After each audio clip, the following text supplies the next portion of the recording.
Hi students, welcome back once again. In this lecture we are going to discuss another very important topic which is resistivity.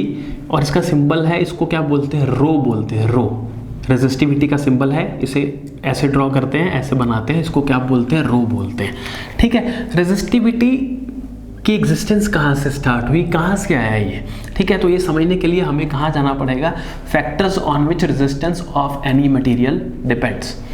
ठीक है, resistance of a conductor या wire depends, वो पढ़ते हैं। उनके कौन कौन से फैक्टर थे। पहला फैक्टर था R is directly proportional to L था, कोई दिक्कत नहीं है। ठीक है, दूसरा फैक्टर कौन सा था, R is inversely proportional to A, मतलब area of cross section of the conductor या वायर। ठीक है, अब जब अगर हम इन दोनों रिलेशंस को क्या कर दे, कंबाइन कर दे, क्या कर दे, कंबाइन, तो क्या लिखेंगे, कंबाइनिंग 1 and 2। ठीक है, तो हम क्या लिख सकते हैं, R directly proportional to L upon A लिख सकते हैं। अब हमें पता है जब कभी भी हम साइन ऑफ प्रोपोर्शनैलिटी को रिमूव करके वहाँ इक्वल्स टू का साइन इंट्रोड्यूस करते हैं तो एक कांस्टेंट इंट्रोड्यूस होता है। ठीक है, तो हम वो कांस्टेंट इस केस में कौन है, वो इस केस में कौन है, रो। वो कौन है बच्चा पार्टी, रो L/A। तो ये हमारे पास हमें मालूम चल गए यहाँ पे कि जो रेजिस्टिविटी है वो आई कहाँ से, उसने एंट्री कहाँ से ली। तो रेजिस्टिविटी क्या बेटा, कांस्टेंट ऑफ प्रोपोर्शनैलिटी है इस केस में। ये क्या है, कांस्टेंट ऑफ प्रोपोर्शनैलिटी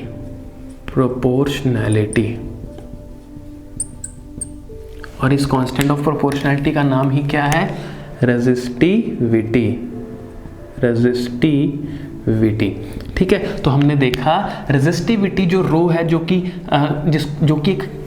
एक फिजिकल क्वांटिटी है ना, वो कहाँ से आई, वो आई इस एक्सप्रेशन से। कहाँ से, जो हमने फैक्टर्स देखे थे, factors on which resistance of a conductor या wire depends.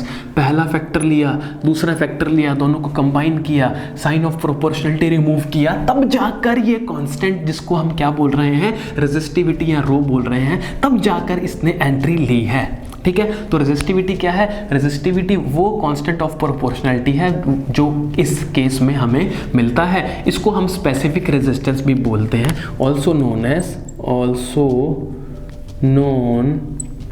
As specific resistance. बहुत ज़्यादा इजी है ना। तो हमने देखा इस लेक्चर में कि रेजिस्टिविटी क्या होती है, कहाँ से आती है। इन दी वेरी नेक्स्ट लेक्चर हम रेजिस्टिविटी को ही कंटिन्यू करेंगे, उसको डीप डिस्कशन करेंगे ताकि हमें पता चले कि इसका फिजिकल सिग्निफिकेंस क्या होता है। So this is all for this lecture guys, see you very soon in the very next lecture. Till then, thank you so much.